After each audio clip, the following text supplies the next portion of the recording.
Ladies and gentlemen, welcome to Special Moments with Stevie D. I'm Professor Yanos Akira Goldfarb, specializing in the study of unexplained occurrences and your guest host for today. Stevie D is still recovering from that embarrassing Nerf ball accident. We wish him a speedy recovery. At the Eastern University of West Virginia, home of the Fighting Egrets, I established the Center for Believability and UFOlogy because of the growing number of people claiming they were abducted by extraterrestrials in the West Virginia and Eastern Kentucky regions. Some of my colleagues in academia, not mentioning any names, Carl, have claimed this is junk science. Still, I have collected enough anecdotal evidence to establish a pattern.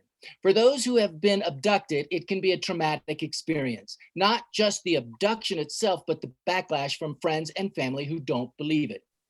On today's episode, we will delve into this misunderstood science, meet some experts, an actual abductee, and a real live alien.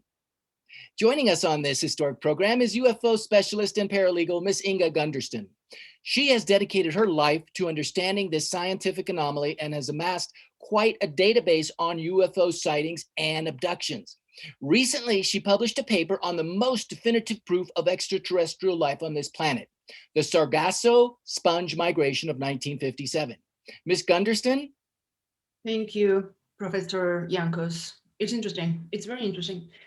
It's certainly a pleasure to be here. As you may know, I represent not just the extraterrestrial counterculture, which is interesting, it's very interesting, but the world of unknown spiritual and enlightened beings, as well as being a well-known expert on uncredited Lost in Space episodes, which are interesting, very interesting. Thank you. Also joining us is someone who claims to have actually been abducted by aliens, studied, probed, and returned to Earth, Miss Jean Hopkins. Oh, it's actually Mr. John Hopkins. Oh, No matter. Much obliged to be here, Professor. We abductees have been derided and ignored for far too long. We eat the same vegan diets that all of you non-abductees eat. We all go to the same hypnotherapists, yet we are not believed. Many of us have suffered a trauma worse than the human brain can even fathom. Ah, no! Exit only! Rushing streams, vacuum cleaner, suction cup, duct tape. thank you.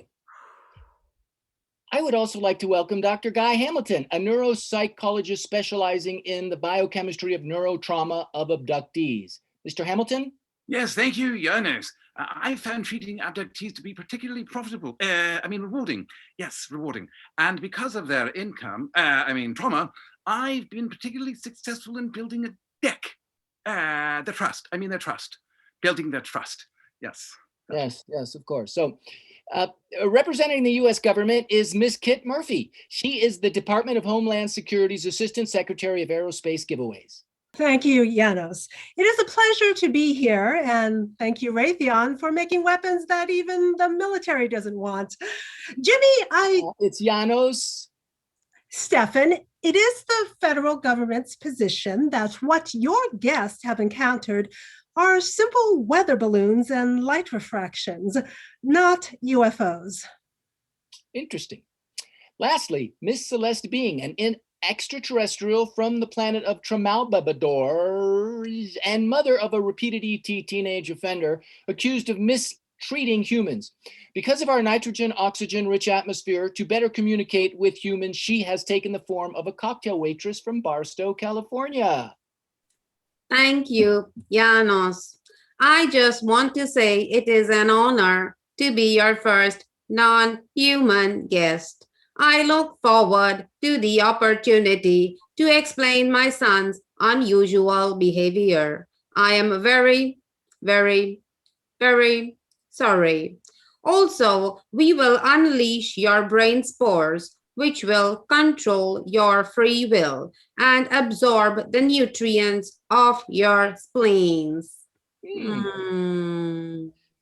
Let's take a commercial break and hear from our sponsors. Greeting, my fellow followers. This is Q. Since Donald Trump is no longer our leader, I know what you're thinking. I'm a low information voter with no discernible understanding or care about the Constitution. which I purport to honor, but is something I never really heard of since they don't teach it in school or on Facebook. Since I have low self-esteem and have only Game of Thrones to provide me with an understanding of how government works, I need a charismatic individual to tell me what to think. Now that Trump has been banned by social media, I know you are in the market for a new crackpot to follow, and your choices are pretty anemic. There's the sex cult leader Keith Raniere, but he's in jail for 347 years. There's the Reverend Sun Myung Moon, founder of the Moonies, but he's dead. If you're looking for a living, not in prison cult leader to follow, come back to the queue. Even though I was wholly created by some virginal cyber nerd still living at home, I'm alive in your heart. Whenever you get angry every time you hear an option for Spanish while on hold, I'll be there. Every time Alabama elects a senator who can't name the 3 branches of government, I'll be there. Every time you follow Charlie Sheen's example rather than John Lewis's because one is white and the other is not, I'll be there. Because I don't really exist and your need to have an authority figure do the thinking for you is so profound, I am kept alive in your hearts. For all of your one-stop shop conspiracy theories, you can do with some Q. And we're back. Miss Hopkins, or Mr. Hopkins, you have written quite extensively in watercolor for some reason about your experience being abducted, but your experience is not what we would expect given the imagery we have gotten from Hollywood movies. Yes, Janos, there I was alone in my backyard doing Pilates when a craft floated silently overhead, and I looked up, and lo and behold, it was in the shape of a 500-foot-long sub sandwich, which I thought was strange because earlier that day I had actually eaten one of those, a 5-foot-long. I assume these beings want to assimilate to figures that are familiar to us, whatever form is comfortable to create trust. Next thing I know, I am floating upwards in a beam of light. I feel nothing, and I can't even think, and I'm absolutely stunned. I feel nothing. I'm paralyzed, and as I enter the craft through a small aperture, I can hear their voices in my head communicating with me, but they were all in poetry and song lyrics. None of it made any sense, truthfully. As a beam of light disintegrated, I found myself standing in an empty room in the aircraft with a soft spotlight on me, and I felt a figure standing behind me. I turned around, and there he was, the late Graham Chapman from Monty Python, dressed in a uniform of a colonel. He almost looked human, except for the fact that there was a fishbowl in the place where his stomach should be. And I said, "Mr. Chapman, you must help me. I want to go home." And he said, "We're overpopulated, you dumb clucks. If you are going to survive hand-to-hand combat with other tribes, you need more tribespersons." I stared blankly at him, and then he paused for a moment, and he said, "You're getting probed. Turn around, please." It was in that instant that he took out a spoon that I have never seen the size of. He started jabbing at me in the buttocks with it, and I only wish it tickled, but in fact, it was the biggest spoon I've ever felt in my rump. It was excruciating. He stood back. I said, "Exit only." And he said, "This human's epidural layer is resistant to our superior spoon technology. Does all of your kind have this same skin configuration?" And I did not understand because he at one point was a human, or I thought he was, but maybe it wasn't Graham Chapman at all. Maybe it was someone else. I said yes, hoping that he would not continue, and he reached into his pocket and he started throwing little plastic bags filled with ham at me, saying, "How is it that we can travel billions of miles through interstellar space, but we cannot come up with better weapons?" At that point, I blacked out. And the next thing I knew, I was on stage with the Blue Man Group, performing at the Topeka Event Center. It was quite startling. What a horrible experience that must have been. Yes, it was frightening, but the Hollywood Reporter said that our performance was the best they'd seen all year. Very interesting. Miss Inga Gunderston, you wrote about the Sargasso sponge migration of 1957, claiming it was the most definitive proof of the existence of extraterrestrials. Please tell us why that's significant. Yes, Mr. Yankos. Janos. Right, interesting, very interesting. But to conscientiously discuss the Sargasso migration and its after effects, it's something that is rooted in all green-blooded alien tropes, which is interesting. It's very interesting. Especially after the Marine Migratory Treaty of 1972, exactly 49 years ago, 2 months ago. What most people fail to understand, which is interesting, is that many extraterrestrials have a very similar DNA breakdown as Atlantic algae from that exact part of the oceans. Very interesting. In my new book, Sargasso and You, The Green Sponge Mystery, I discuss in great detail. It has to do with the circular motion of the sea, which is interesting. It's very interesting. Much like that of a flashing toilet, especially when you put food coloring so you can see, and a similar smell also.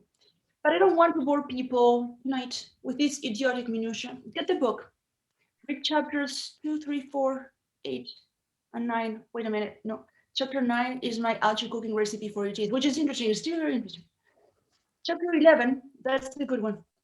It details what is believed to be 8,000 interesting years of history between green algae, extraterrestrials, and Morty's liquid boot waterproofing solution. So between the years of 1955 and guess what? 1958 only. My qualifications are interesting, very interesting, are MBA from Princeton, a PhD from University of Chicago, a BA from BU, and then a BMF besides, and a BFF for many particularly extraterrestrial types. Also, make sure to brush your teeth before dancing. It's an easy thing. It's very interesting, and details on that are on chapter 7.5 of my book. Thank you. Miss Kit Murphy, as a representative of the government, given what you've heard so far today, how can you deny the existence of extraterrestrials? Ellen, I haven't heard or seen anything here today which would lead me to believe that there are aliens among us. The name is actually Yanos. Why does everyone keep forgetting my name? Well, James, I've seen no definitive evidence to prove anything. The woman disguised as an alien is curious. I could get a special effects filter and speak a few words of ancient Greek and say I'm from Antarctica, and people would believe me. The US government has always maintained that if there was evidence proving life outside of Earth, regardless of shape, size, national origin, or apparitions, it would release it to the public. Those in the public that donated to national elections. The US government is a good government, the kinder, gentler government that your grandmother would approve of, sitting on the front porch swing on a blistering hot day, serving lemonade to her grandchildren and singing old-time folk songs. Does that sound like a government trying to suppress information and hide UFO theories? Of course not. The Aral Sea has shrunk to less than 30% of its original size. Not extraterrestrial, as some have claimed, not a government plot, not a campaign promise, not even a gastrointestinal chronic disability, complete fabrication. And no spacecraft siphoning water for hot tub parties in space. And no, I never met one at a fashion show either.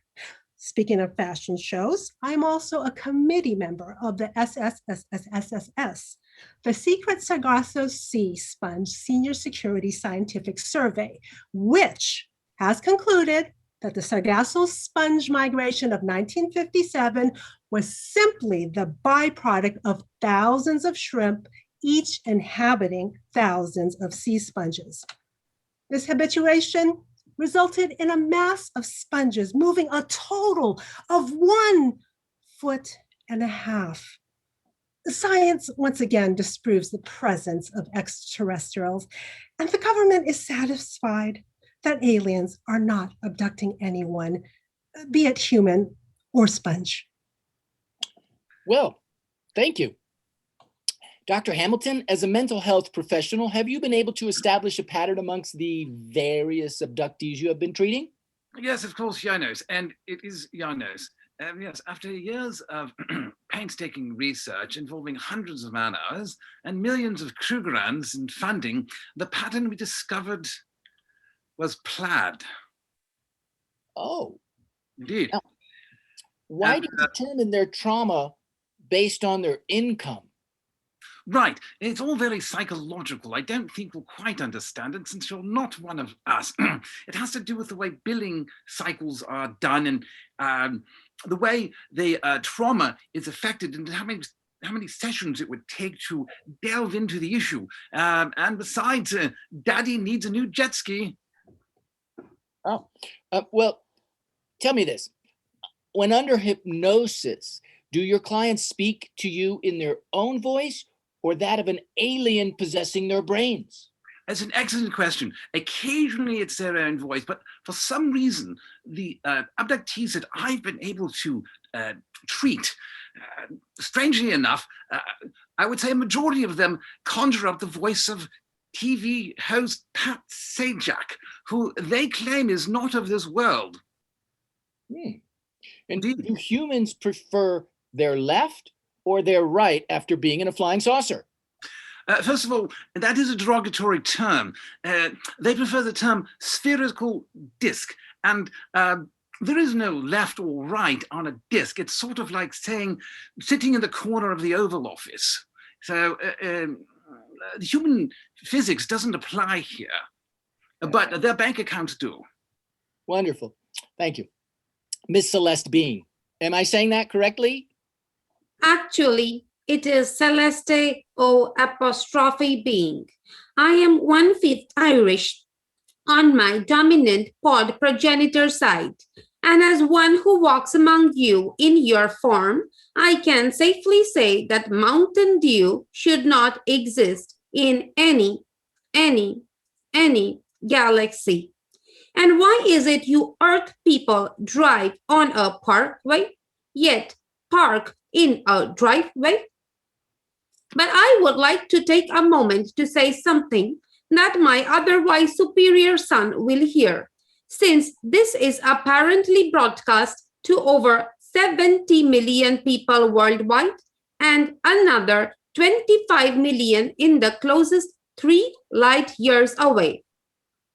Son, it is your mother speaking now. I know you've been a bad boy sometimes, removing brains from unsuspecting humans, coaxing them with 20% off sales, and making up stories of being a serial killer, just to give you their gold teeth fillings. You have to understand you can only replace a human's brain cells with cat, dog, hyena, wolf, elephant, or blue whale food once in a while before it really begins to turn them into megalomaniac fascists. I know you think it is funny, son, but when your father, grandfather, great-grandfather, and great-great-grandfather find out that I had to come all the way to Earth and dress up as a cheap 24-hour diner waitress to get you to come home, they are going to be very, very, very upset with you.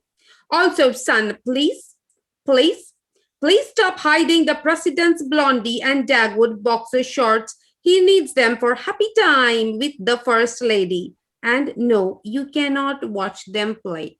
Thank you, Yanos. With the most profound news in human history, every media outlet should be covering this story. Unfortunately, we get lower ratings than our rival station, Channel 593, which is just a test pattern anyway. So no one will really see this episode. Please watch these messages from our sponsors. I'm Stevie D, or someone who looks like him.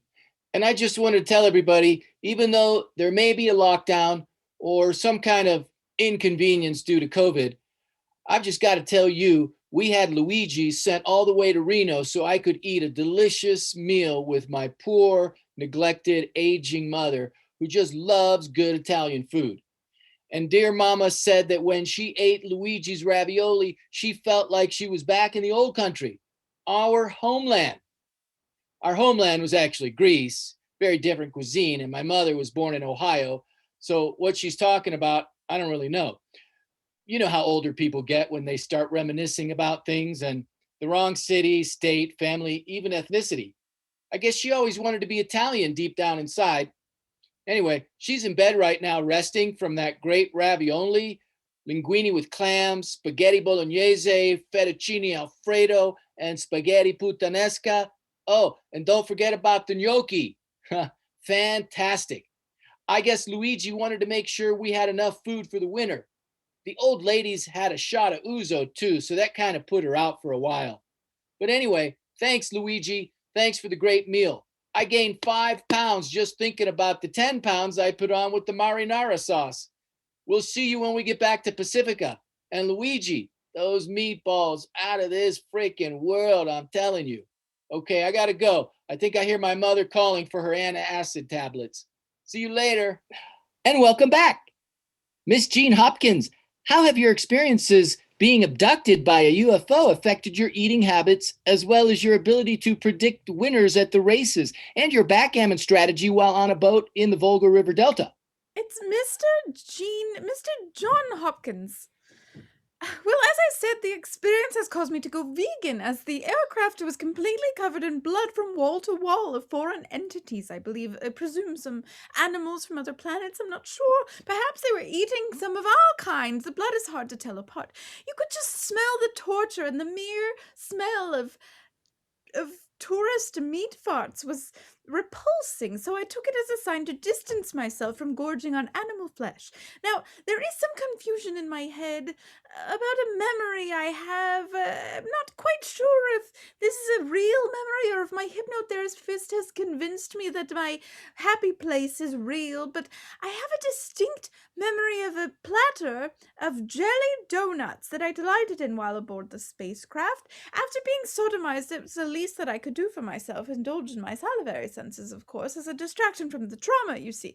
Only this jelly was no jelly at all. It was magical. It had hallucinatory powers. I saw visions of another dimension, another planet, perhaps, with faceless creatures, just like them. And they laid me out in a bed of this jelly, and I sunk in. I sunk all the way in, as if in quicksand, and I couldn't move. There was nothing I could do, but I was safe, you see. I had no fear of sodomy here. This place was peaceful, and no villains, no studies, no music, just jelly. I'm sorry, what was the question? Thank you, Mr. Hopkins.